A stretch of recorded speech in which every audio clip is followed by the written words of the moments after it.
o Senhor aumente a nossa fé. Amém? Pois bem, nós tivemos hoje essa surpresa agradável, hein? Reiniciados os trabalhos da tarde, o trabalho preliminar da mocidade. E nós vamos fazer uma observação que já foi feita aqui agora à tarde, que os que vierem mais cedo, vai começar às 5 horas da tarde, então que venham para participar. O bom senso mesmo dirá para você: bom, se eu não vou participar, o que eu vou fazer lá mais cedo? Então, participar quer dizer entrar para o santuário e entrar na mesma atmosfera, com a mesma responsabilidade, sendo abençoado também naquele momento, não é? E não ficando lá fora para fazer companheirismo e assim atraindo outras pessoas que às vezes vieram com a intenção de participar. Estamos fazendo assim como um respaldo, foi muito boa. E há sempre alguém que está olhando essa parte assim, de longe, às vezes você não está percebendo, mas há sempre alguém olhando o comportamento das pessoas aí fora, durante o culto, no corredor, no átrio, no pátio. Tem sempre alguém olhando, não é? E especialmente se tratando desse trabalho agora, que não justifica a pessoa vir mais cedo, para que, a menos que seja para participar, não é? Receber as bênçãos também do Senhor. Tivemos também reunião decisiva sobre a música e ficou agora acabado a escala fixa das organistas. Vamos ter mais duas, Ana Leia e Lídia, testando também seu progresso, não é, no órgão. E convidamos, como é que é o nome? A gente fica falando o filho do irmão divino, o irmão alto, o irmão baixo, o irmão moreno, o irmão... hã? Jefferson? Ebert,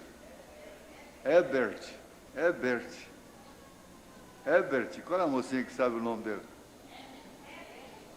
Ebert.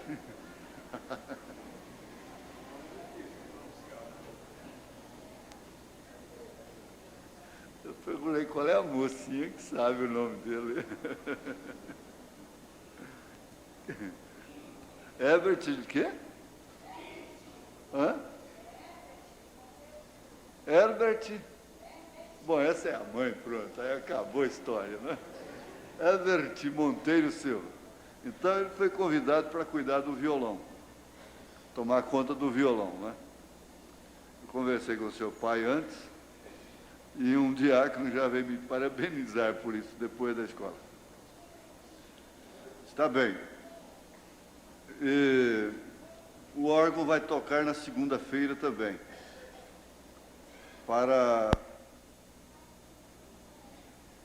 cooperando com a reunião, é claro, nos cânticos da reunião de oração, e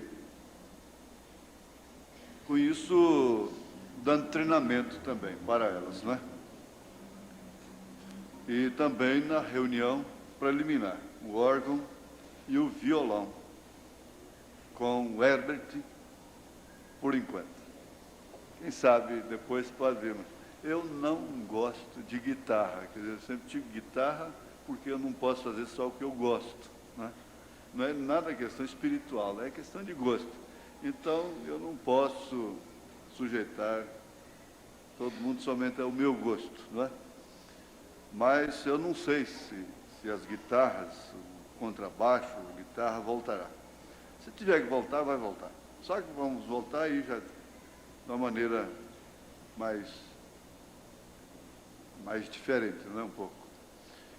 Pois bem, então, eu quero que haja cooperação nesse trabalho da tarde, porquanto ele é, sem dúvida, um trabalho de treinamento. Eu percebi que muitas moças se sentiram bem, os rapazes, a igreja, e isso vai continuar de uma maneira assim, bastante objetiva, um objetivo mesmo espiritual, né?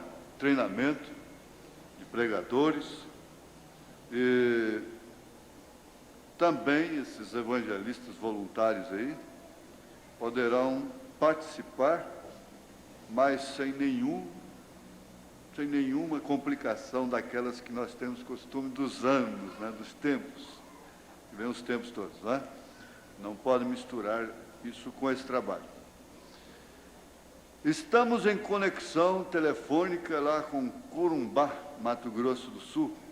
Corumbá, divisa com a Bolívia. E quais são os irmãos lá? José Mário. José Mário. Como está você, hermano? Deus lhe bendiga.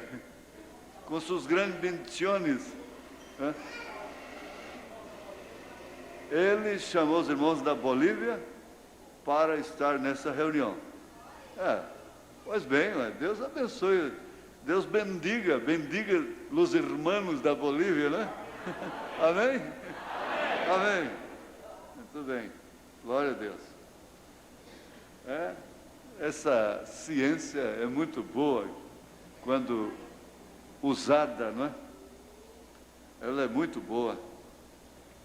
O profeta disse que você não poderia escovar uns dentes se não fosse ela, não é? Os dentes. Ter esses dentes belos, lindos, esse hálito gostoso, não é?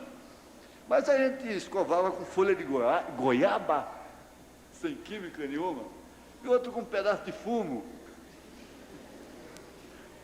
areando os dentes, eles falavam assim. E aquilo durava. Isso tem mais de 15 anos atrás. Está bem, irmãos. Nós vamos ficar de pé. Vamos ler a Bíblia em São Lucas, capítulo 8, verso 16. São Lucas, capítulo 8, verso 16. Faz o seguinte, se amanhã vocês podem vir para a reunião de oração, então venham. As noites aí são esquisitas, não é? Não sei. Se pode, venha orar, sentir no coração. Venha orar amanhã à noite, que toda segunda-feira tem reunião de oração. Vamos ler a Bíblia. São Lucas 8, 16 e 17. E ninguém acende uma candeia, e ninguém acendendo uma candeia, a cobre com algum vaso ou a põe debaixo da cama, mas põe-na no velador, para que os que entram vejam a luz. Porque não há coisa oculta que não haja de manifestar-se, nem escondida que não haja de saber-se e vir à luz. Senhor amado, fechamos nossos olhos e, na verdade, lembramos de que somos nada, como seres humanos, como matéria carnal, não passamos de vermes, como disse Davi, de um charco de lodo, mas disto pode surgir um lírio muito bonito, exalando perfume e mesmo material para a abelha fabricar o mel. Senhor, nós te pedimos que não olhes para o que somos, para o que eu sou particularmente, mas que o Senhor olhe agora para nós, através da tua benignidade, da tua bondade, da tua longanimidade, benevolência, sobretudo através do amor do Senhor, que é expressado através do sangue de Jesus Cristo, teu Filho amado, que nos lava e nos purifica de todo pecado. Te pedimos que cada pessoa seja abençoada agora, pelo teu amor e compaixão, pela tua misericórdia, pelo teu poder. Os irmãos lá em Corumbá, os irmãos lá de Bolívia, sejam abençoados também, e todos sejam enriquecidos na fé, todos sejam curados e possam ser alimentados com o alimento espiritual da hora, do momento, com o alimento da águia, Senhor. Em nome de Jesus Cristo, nós te suplicamos estas bênçãos. Vivifica a tua palavra, ó Pai, para a tua honra e tua glória. Amém. Assentai-vos.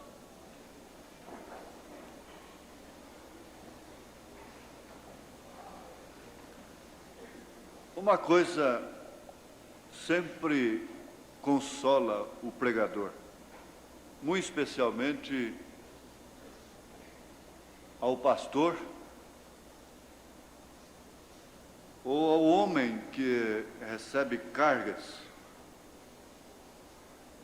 diárias, cargas de famílias, de mães, de pais, filhos, esposas, maridos.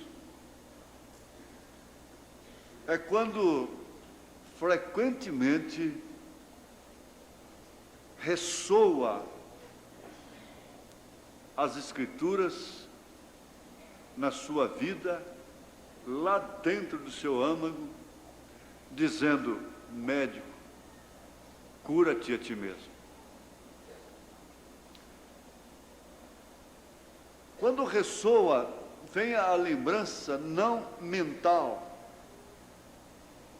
não apenas da cabeça, porque já leu aquilo, porque conhece aquilo na Bíblia, mas quando aquilo forma uma sincronia, ou quando aquilo é ativado por um acontecimento que suscita, que chama aquela Escritura à vida naquele momento. Então, como pobre, enriquecendo a muitos. Eu estou usando a linguagem que Jesus Cristo usou. Médico, cura-te a ti mesmo. Paulo disse: como pobre, enriquecendo a muitos. Isto quer dizer, como quem não tem, porém dando. E parece um tanto contraditório, um paradoxo, porque ninguém pode dar aquilo que não tem. Cada um dá o que tem. Mas quando se refere a isto que nós estamos tratando, que é o fator espiritual, a vida no sentido conjugal, na vida no sentido material, físico, mas, de todas as formas, quando se trata de um cristão, aquilo está conjugado com o espiritual. Então, a convivência, a harmonia a salvação do lar, da família, compreende de uma maneira clara um fator espiritual. De todos os modos, está preso ao fator espiritual. Então você pode não ter, como Pedro disse, não tenho ouro e não tenho prata. Eu não tenho aquilo que soluciona o seu problema físico, material. Mas aquilo que eu tenho, isso te dou. Em nome de Jesus Cristo, anda. Agora, a gente vai descobrindo a cada instante, a cada momento da vida, quando você trata com pais chorando, mulher chorando, derramando lágrimas, um homem chorando, soluçando, com as duas mãos no rosto, chorando. E na medida que você vai tratando com estas pessoas, com estes casos diferentes, porém terminam sendo iguais, você vai descobrindo cada dia que passa que realmente Deus está com você. Deus está neste lugar. Olha, por isso eu te digo, quando pedir para fechar os olhos, feche os seus olhos. Quando pedir para cantar, cante. Quando se pede para não conversar aqui dentro, não converse. Porque Deus está neste lugar. Deus não está em outro lugar a não ser na sua palavra. O advérbio de lugar aí tem que ser analisado de uma maneira revelada. Ele não está preso a quatro paredes. Ele não habita em templos feitos por mãos de homens. Ele está em sua palavra. Mas aonde a sua palavra é pregada com liberdade, no lugar em que o Espírito Santo tem liberdade, porque aonde habita o Espírito Santo há liberdade, liberdade para Ele se manifestar, liberdade para Ele falar, liberdade para Ele cantar, louvar, glorificar a Deus, louvar o Senhor. Então Deus está naquele lugar. Individualizando a coisa, você é um lugar escolhido por Deus para fazer habitar o seu nome. Quando essa moça se casa e vai no cartório, ela recebe o nome do moço. Ela se tornou em um lugar escolhido por ele para fazer habitar o seu nome. Também é assim com a igreja de Jesus Cristo. Por que não todas as igrejas se batizarem em nome do Senhor Jesus Cristo? Elas não querem, elas dizem que são esposas, no caso, de Jesus Cristo, mas não querem o nome do marido. É o mesmo que uma moça chegar no cartório e dizer: por que só está faltando isso também? Não, eu não quero seu nome no meu nome. Você fica com o seu, eu fico com o meu. Eu não quero o seu nome. Eu não quero o nome do Pai, do Filho e do Espírito Santo no meu batismo. Eu quero ficar com o batismo dos títulos. Você se casaria com uma moça que não quer o seu nome? Jesus Cristo não se casa com a igreja que não quer o nome dele. Não é esposa dele, portanto. Mas a nossa palestra não se prende a isto propriamente. é que há coisas ocultas, escondidas dos homens, as quais nunca foram descobertas. Elas ficaram escondidas. Crimes, milhões de crimes no mundo desde que o homem existe, encobertos. Roubos e coisas, bem como boas ações também, coisas encobertas, esmolas dadas com as mãos direitas, enquanto as esquerdas não ficaram sabendo. As trombetas não foram tocadas. Bens que uma pessoa faz, que pouca gente descobre. Bens que uma igreja faz, que os diáconos fazem, e que não são vistos por todos. Então, tanto uma coisa como outra pode ficar oculta. Só não no dia de juízo, diante do trono branco, então não haverá nenhuma coisa escondida. Lá quem matou, matou. O juiz lá não engana. Lá quem roubou, roubou. E lá o copo d'água que foi dado a um dos pequeninos por amor de Jesus, também está anotado. Todos os bens, porque no julgamento vai ser como uma balança. Coloca-se as más obras aqui e as boas obras de cá, no julgamento. Agora, a noiva não estará nisto, ela irá julgar até os anjos, ela julgará o mundo. Então, tudo que se faz em benefício dos filhos de Deus é computado. Deus não fica devendo nada pelos seus filhos. Isso não quer dizer que a salvação pode ser comprada com boas obras. Não. Parece que há um leve choque entre Tiago e Paulo.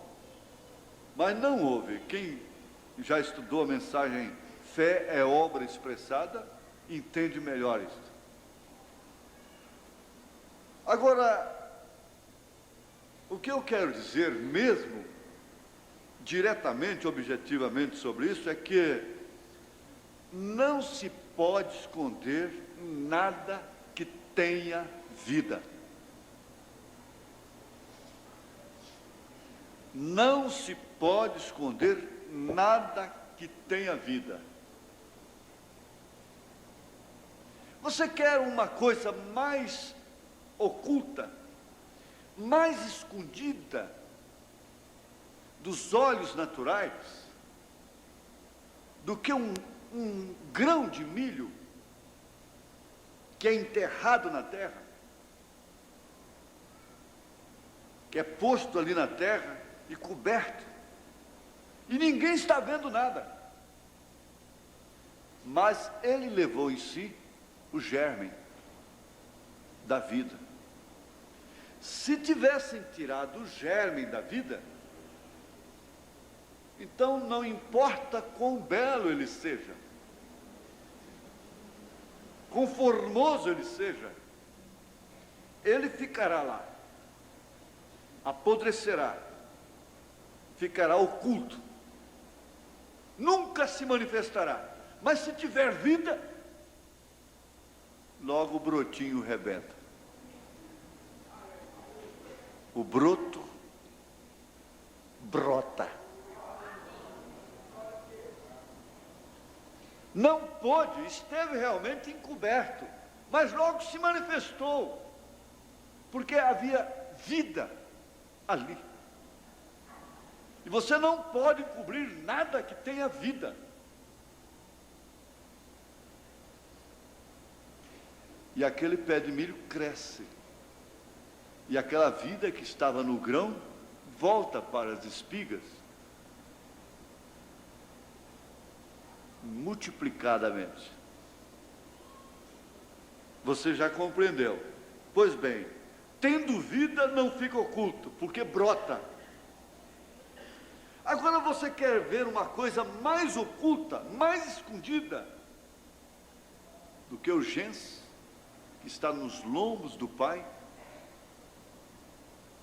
E que processo mais oculto, mais secreto, mais escondido, mais misterioso do que este? De entranhas para entranhas, dos lombos para o ventre, em um ato inteiramente íntimo, particular, escondido, oculto.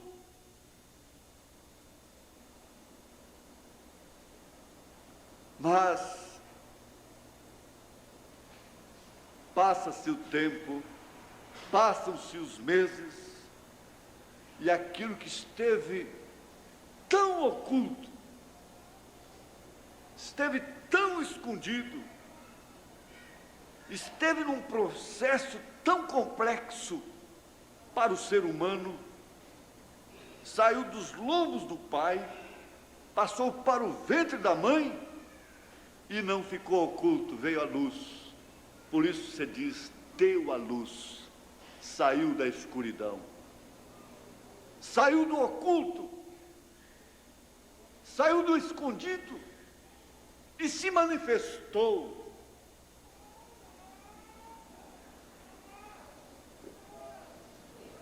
Agora vamos observar com calma que aquilo que morre não pode brotar. Aquilo que morre não pode vir à luz. Fica oculta. Nunca aparece. Nunca se manifesta. A ponto de Jeremias lamentar o dia do seu nascimento. E o profeta chegar a dizer, por que eu não fui um aborto? Por que eu não fiquei na escuridão? Para que me veio a luz?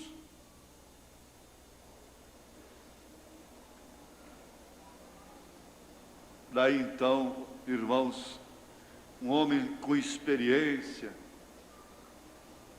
um homem cujo coração era segundo Deus, e nem por isso deixou de praticar coisas que realmente eram incompatíveis a seu coração. E coisas que permaneceram vivas, pelo menos por um determinado tempo.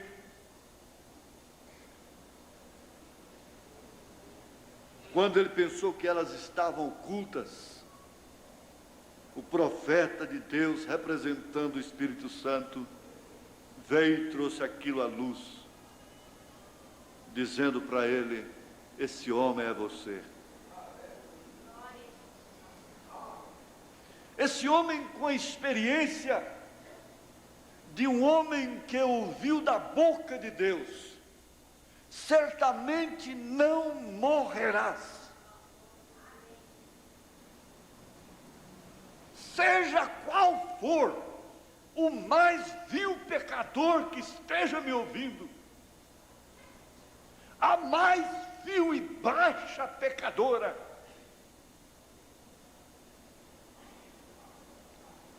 assim que reconhece os seus pecados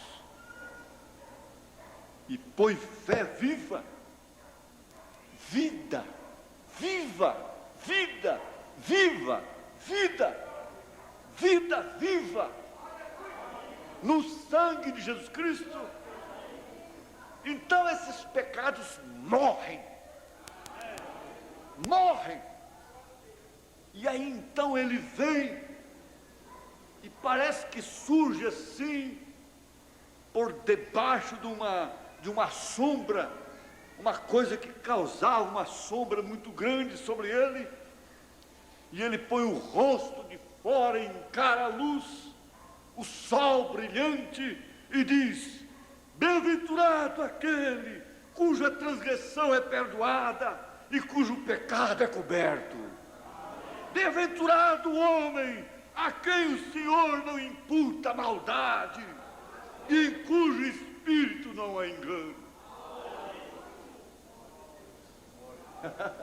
Glória a Deus. Amém. O seu pecado morreu, por isso não brota.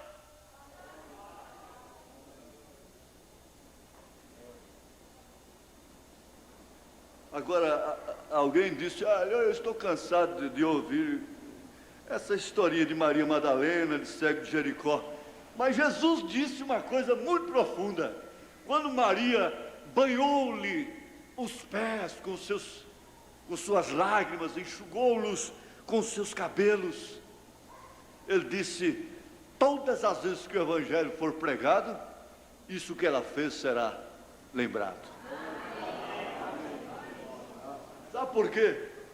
Então ele pega a Maria Madalena e diz: os teus pecados estão enterrados, morreram, foram lançados no mar, no profundo do mar, no esquecimento, não podem brotar mais nunca.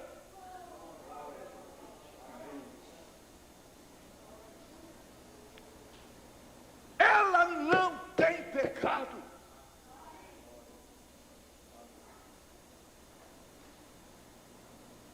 Oh, não tem fama, não tem boa fama, não tem reputação,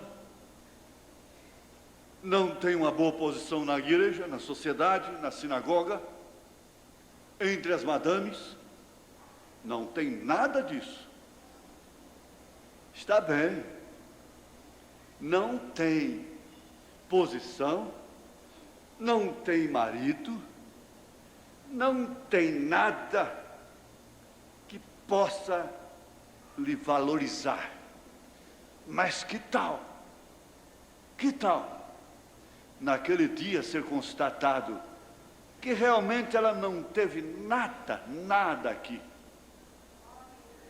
que pudesse projetá-la na sociedade. Mas quando descobrirem que ela também não tinha pecado, ela não tinha pecado,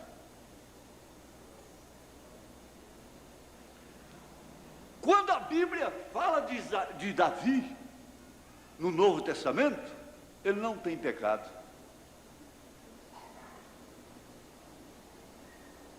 Quando fala de Sansão, ele não tem pecado. Quando fala de Moisés, ele não tem pecado.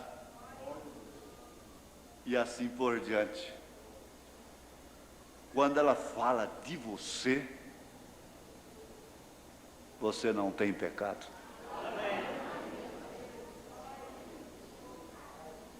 Pois bem, eu não tenho ouro, não tenho prata, eu não tenho reputação,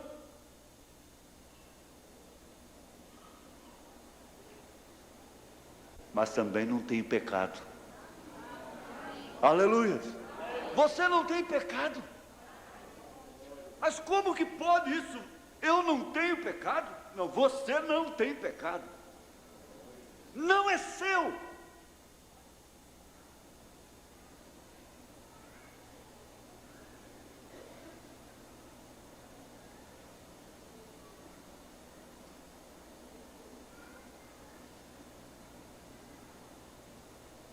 Agora, se referindo à luz, nós sabemos que isso também não pode ser encoberto. Jesus disse, e isso é verdade, nós podemos viajar através do tempo, lá no passado, e nós vamos ver quando José foi vendido para o Egito, e ele chegou ali de uma maneira tão estranha, de uma maneira tão contraditória, mas ele passou a ser uma bênção. Ele passou a ser uma bênção para a casa de Potifar. Se tornou uma bênção para o Egito. Mas o que ele era realmente estava oculto. O que José era, de fato, estava oculto. Até um determinado instante. Agora vocês prestem bem atenção. Aquilo ficou oculto. Ele era uma bênção. Tudo ia bem. Ele era um jovem rapaz, naturalmente vistoso, forte. Mas logo a mulher do governador se engraçou com ele. A mulher do rei. A mulher do dono da casa. Se engraçou com ele. Aí então foi indo, a coisa foi indo, não se sabe quanto tempo aquilo durou. E foi assim. E ela foi espreitando, espreitando, espreitando, até que chegou a hora que uma coisa ou outra teria que acontecer. Ou José mostrava o que ele realmente era, ou então tudo aconteceria. Ele se deitaria com a mulher de um homem que ele devia todo respeito. Aliás, toda mulher casada deve ser respeitada como mulher casada. Toda moça deve ser respeitada como moça. E toda mulher casada deve ser respeitada como mulher casada. E ele a respeitava como uma mulher casada. E chegou o momento de realmente ele mostrar quem que tinha dentro dele. Porque aquilo para ele seria realmente uma negação. Abafar uma luz que ele tinha dentro dele. Ele tinha luz sobre aquilo. Ele tinha luz que não lhe era lícito tocar numa mulher casada. E ela parece que pensou que aquilo estava oculto, ou que ele não tinha aquilo. Mas no exato momento, quando uma coisa ou outra aconteceria, a luz apareceu. Aleluia. A luz apareceu. Acendeu totalmente.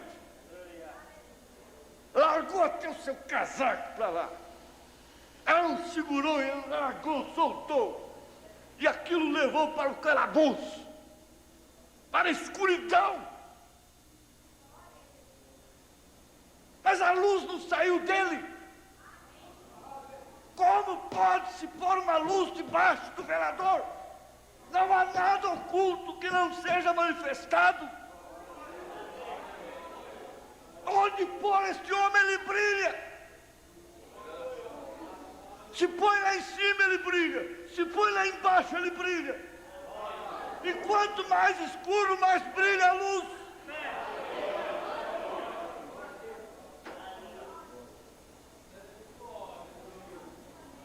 Eu estou vendo que você é crente, hein?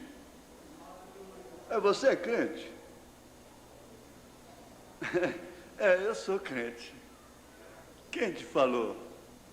Já você é diferente. Eles eram luz que não podiam ser abafadas, apagadas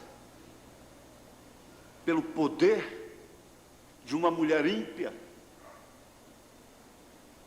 Eles eram luz que jamais poderiam apagar pelo poder de Babilônia, que quer dizer confusão.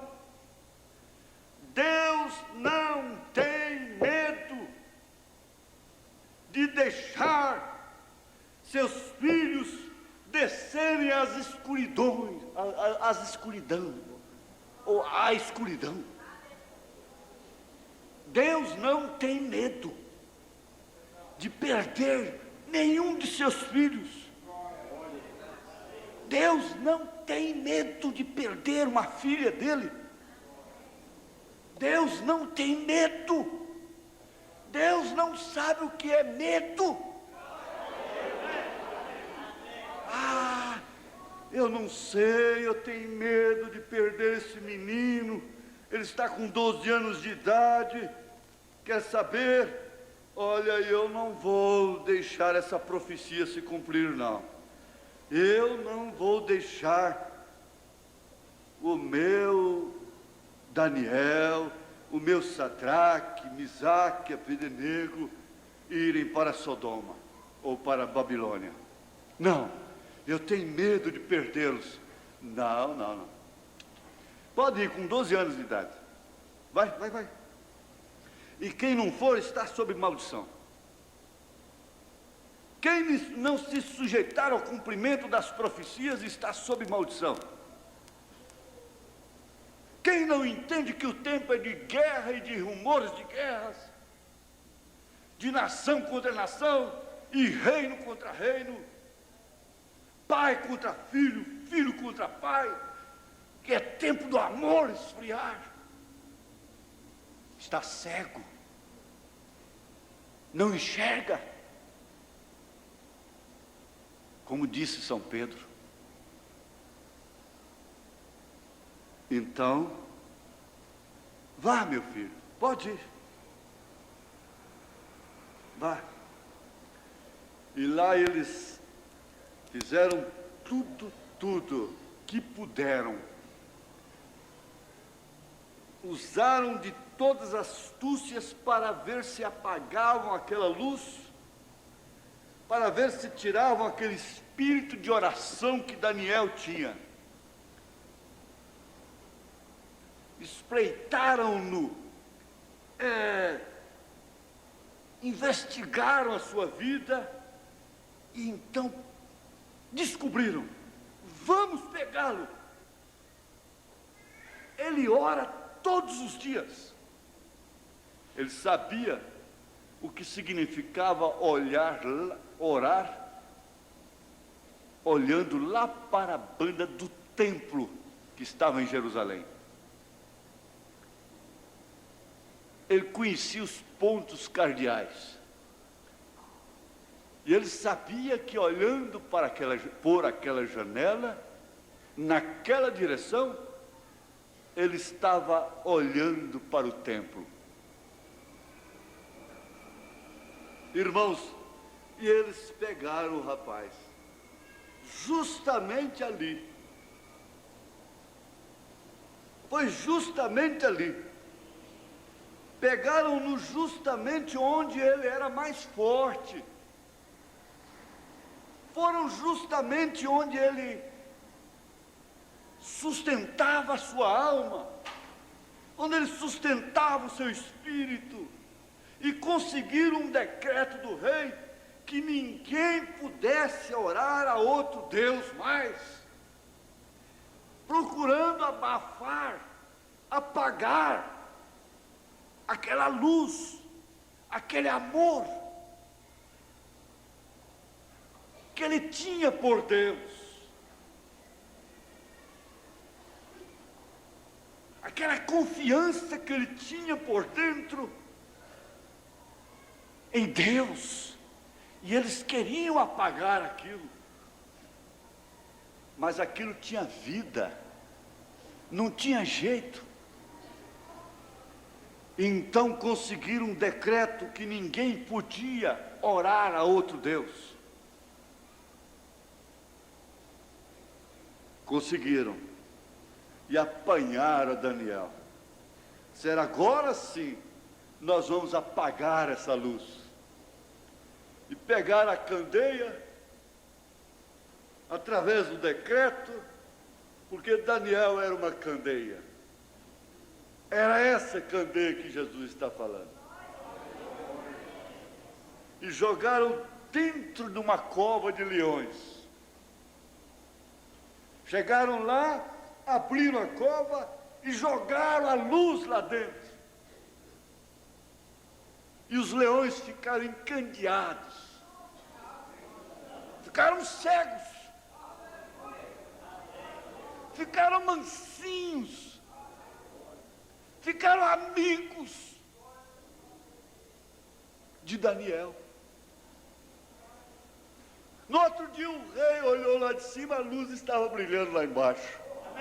Não se pode apagar uma luz. Não se pode ocultá-la. Não se pode apagar virtudes. Maltrato de marido não mata virtudes numa mulher. Uma mulher não pode matar virtudes de um homem.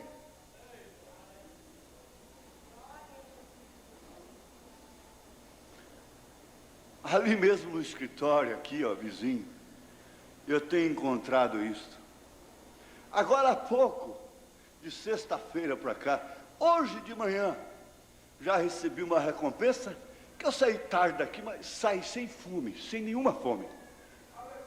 Por quê? O provérbio estava ressoando, médico, cura-te a ti mesmo, como pobre, enriquecer a muitos. Ah, que coisa boa! Não se pode matar. Entre uma esposa, uma mãe de 4 filhos, machucada, revoltada, angustiada, meu casamento tem que ser apagado hoje. Tem que ser cancelado hoje, não tem mais jeito. Está tudo bem, vamos conversar, vamos conversar, vamos conversar. Vamos conversar. Deixa para domingo. Hoje,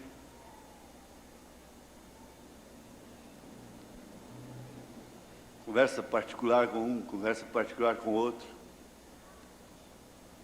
Aí chama o marido e diz, olhe, sua mulher é uma mulher virtuosa. Ela tem tanta virtude que ainda está com você.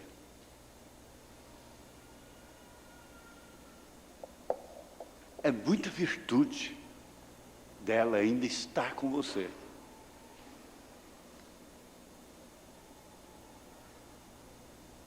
É muito valor. Quer dizer, tudo isso que você aprontou com essa inocência sua, não apagou esta luz, não apagou estas virtudes. Na hora da decisão, o Espírito Santo teve lugar, porque ela não é aquela mesma mulher. Ela hoje chegou completamente diferente.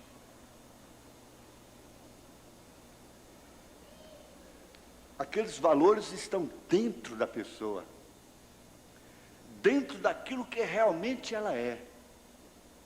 E chegou a hora dela mostrar que realmente, o que realmente ela queria. Ele, por sua vez, também tem uma virtude indispensável, é humilde, reconhece. E quem sabe aquilo também estava escondido. Mas agora nessa crise, é numa crise que você realmente manifesta o que está dentro. É numa crise que você manifesta realmente as qualidades que você tem. Não se pode esconder. Você se agita, você fica revoltada, você fica revoltado, você fica angustiado, mas chega um determinado momento, como o irmão Brana estava ali, ele não queria, o profeta não queria, simplesmente não queria que sua filhinha morresse. Já que minha esposa está morta, está ali no necrotério, eu não posso perder essa menina. Não está certo, eu não entrego.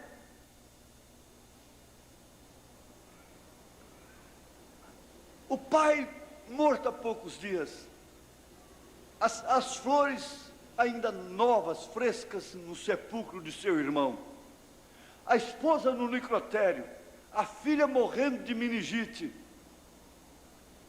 Ele não queria. E de repente o diabo começou a trabalhar com ele. Foi trabalhando, foi trabalhando, foi trabalhando, e dizendo, ele disse assim, olha, não adiantava o diabo me dizer que Deus não existe, porque ele sabe muito bem que eu conheço a Deus. Então não adiantava, e ele, como astuto que é, começou a dizer, olha, esse Deus não gosta de você, esse Deus gosta dos outros. Você ora pelos filhos dos outros, eles são curados. Você ora por uma mexicana, lá, o filho de uma mexicana que está morto. Eu estou ampliando a meditação. Você ora por uma criança morta lá no México, uma mexicana que você nem conhece, católica, com o pescoço cheio de rosário, de coisa. A criança ressuscita. Você vai lá na Finlândia, está um menino esbagaçado por um caminhão, olhos projetados, veias estraçalhadas, pernas esbagaçadas, o ventre esbagaçado. Você pega e desafia o mundo diante dos soldados russos, ateus, e ressuscita a criança, entrega a criança sem nenhuma cicatriz para o pai dela. Agora está aí sua filha morta, morrendo, mosquitos se assentando nela, e esse Deus não faz nada por você, cura câncer dos outros, não tira a melancolia de seu filho,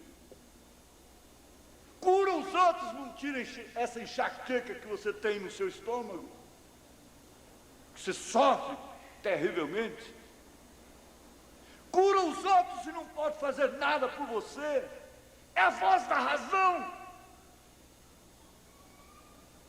Irmã, e quando você está com a razão igual você está correndo mais risco do que qualquer outra pessoa no mundo. Pode fazer pelos outros, mas por mim não.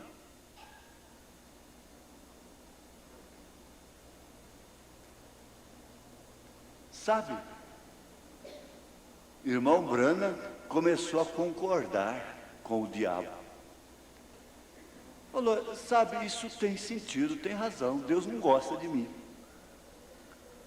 Porque pelo menos minha filhinha, ele deveria salvar. Ele poderia curar agora. Ele tem razão. Mas de repente, aquela coisa que não fica oculta, aquela fagulha, aquela luzinha que tem lá dentro, um vácuozinho que tem no coração humano, tem um vácuozinho no coração do homem, da mulher. Então dali saiu aquela coisinha, aquela luzinha que estava oculta lá dentro, parece que ela foi se escondendo, ela foi recuando. Você vai recuando, ela vai recuando, e ela vai ficando do tamanho que ela é realmente. Acaba todas as emoções, todas as evidências, os sentidos tomam conta, a razão toma conta de você, os sentimentos tomam conta, e a luz esconde, e ela vai ficando pequena. A luz que você tem os céus te esperando, que você tem a glória eterna, a eternidade com Cristo te esperando. Luz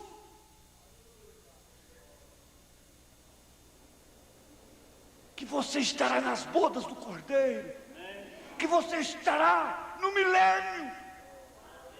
Luz pequenininha, vai diminuindo e as circunstâncias vão crescendo, vão se agigantando, vão virando Golias. Mas lembre-se, é com a pedrinha pequena que derruba-se Golias.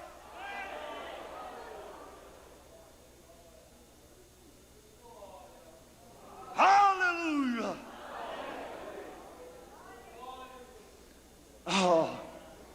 E aquilo vai ficando pequeno e vai escondendo.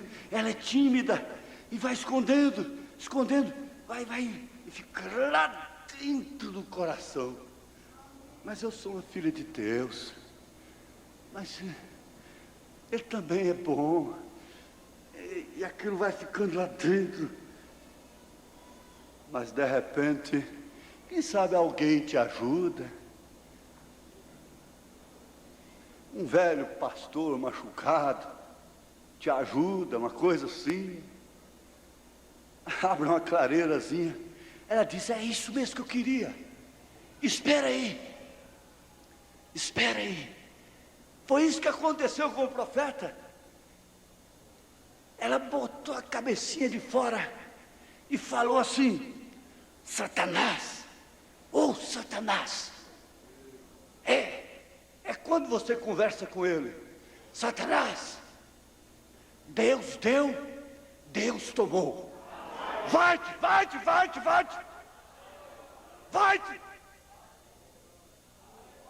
Não se pode encobrir essa luz, porque onde há vida, ela brota. Não tem jeito. Vai embora da igreja, vai embora da mensagem, e vê se você vai ser feliz lá. Porque há vida em você. Você foi contaminada com a energia dos céus. Isso está no seu corpo, isso está na sua alma. Não se pode encobrir.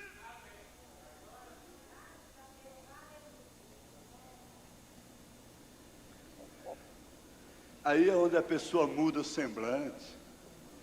Foi por isso que Ana mudou o seu semblante. Aquele sacerdote problemático, com filhos problemáticos, disse para ela: vai-te em paz, o Senhor conceda a tua petição. E diz a Bíblia que ela mudou o semblante, a luz se manifestou, e ela começou a comer.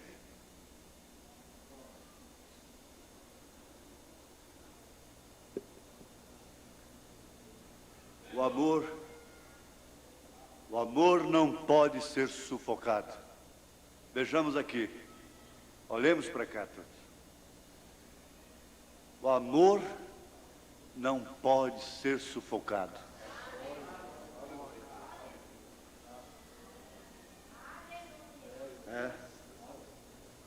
Não se pode sufocá-lo, e ele não consegue ficar oculto. Eu vi uma vez uma ilustração sobre a raiz do babaçu, mas ela foi analisada em relação ao pecado.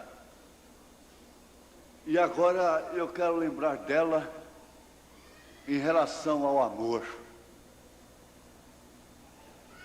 a essa ligação que existe entre o pai e o filho,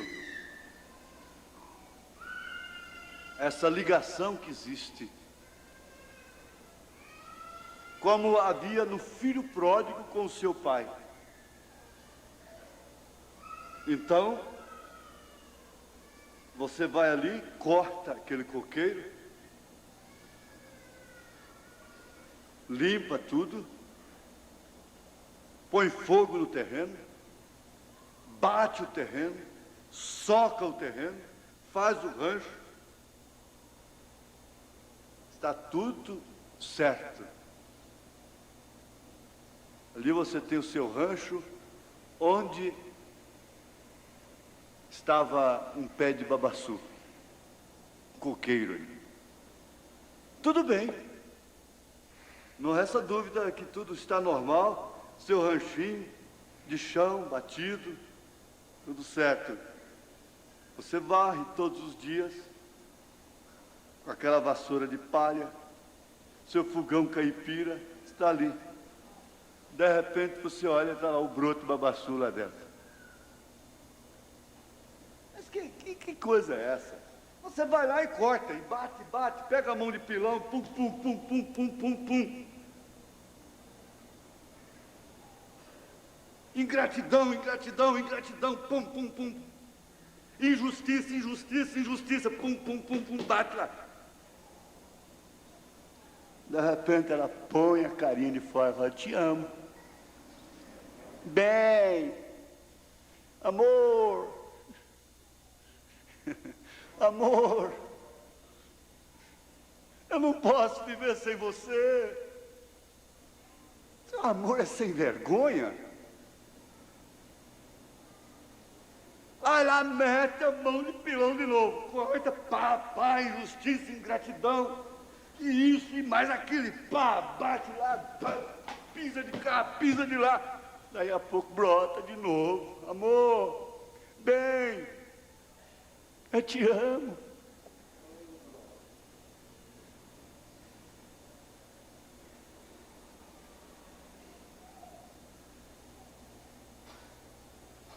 Mas não era assim, não era por esses laços. O que é? Na casa de meu pai, até os jornalheiros comem numa mesa, se assentam numa mesa para comer, e eu aqui desejando as bolotas dos porcos. Está sujo, está podre, está barbudo, está fedido, está numa situação deplorável, mas de repente aquilo vem de lá. Não se pode ocultar. Você é filho de seu pai. Não se pode ocultar. Você é filho de Deus. Você é filha de Deus. Você é filho de Deus. Agora, para terminar, eu perguntaria assim, às vezes eu pergunto: gente, como que um evento como a vinda de Jesus Cristo poderia ficar oculto aos olhos dos sacerdotes, do sumo sacerdote, das autoridades eclesiásticas, que tinham as escrituras nas mãos e que davam todos os sinais da sua primeira vinda? Aí Jesus veio, a luz veio ao mundo. Ela não ficou oculta, ela não ficou no ventre de Maria, ela não ficou na manjedoura, não. Catolicismo de 25 de dezembro, não tem menino na manjedoura, não.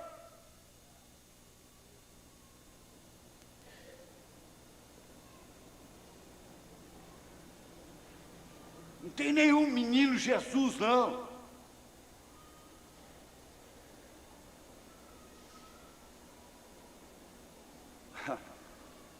Agora,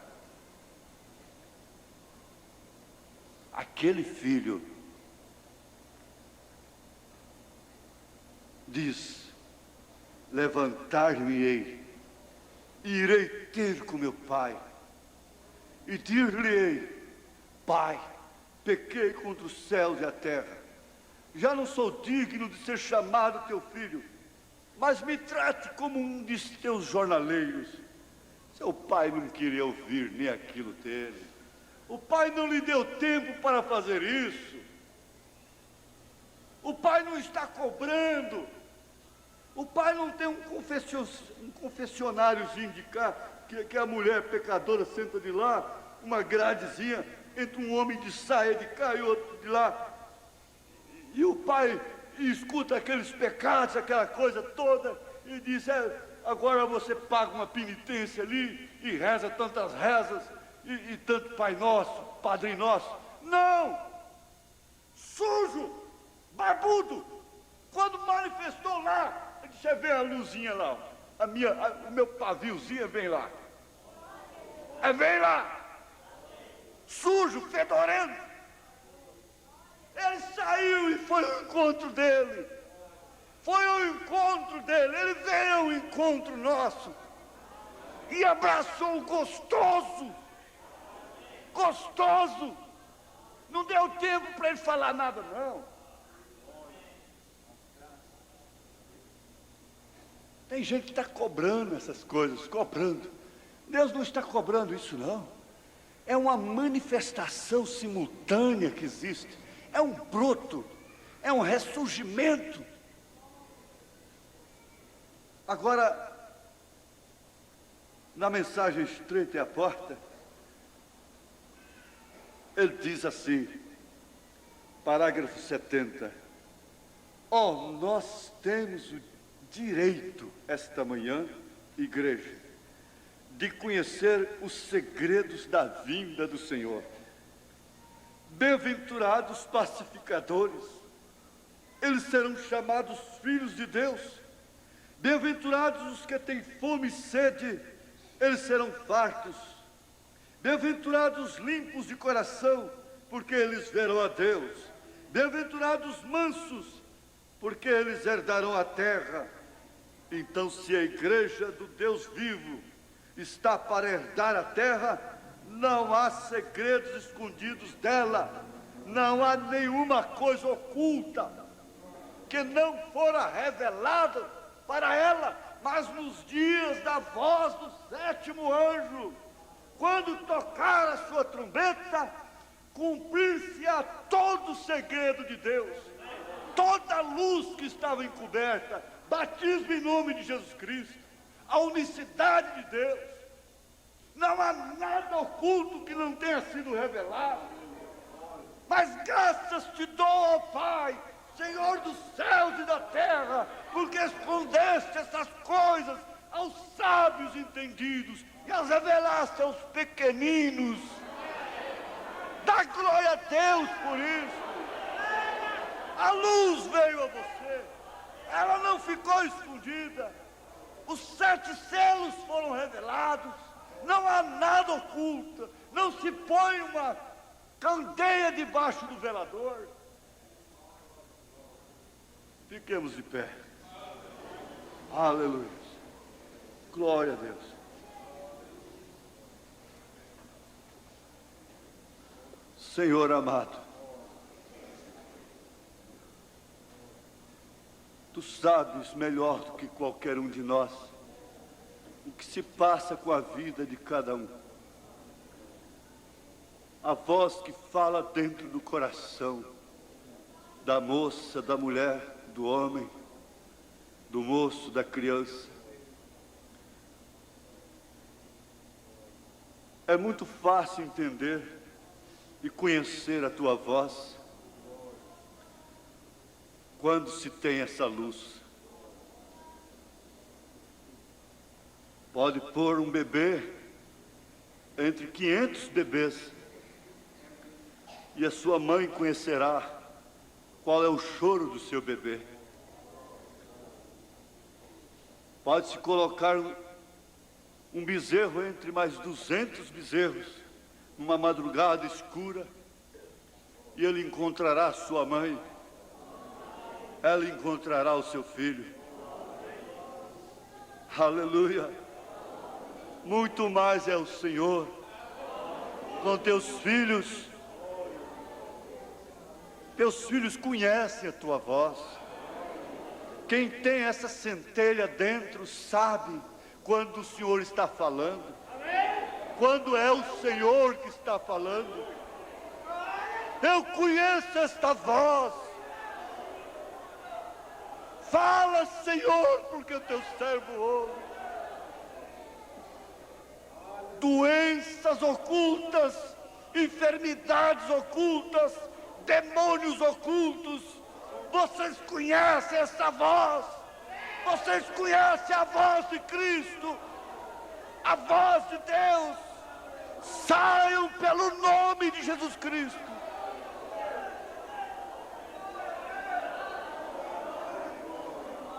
Deus conhece o coração que nesta hora se arrepende e te segura pelas mãos e te abraça gostoso.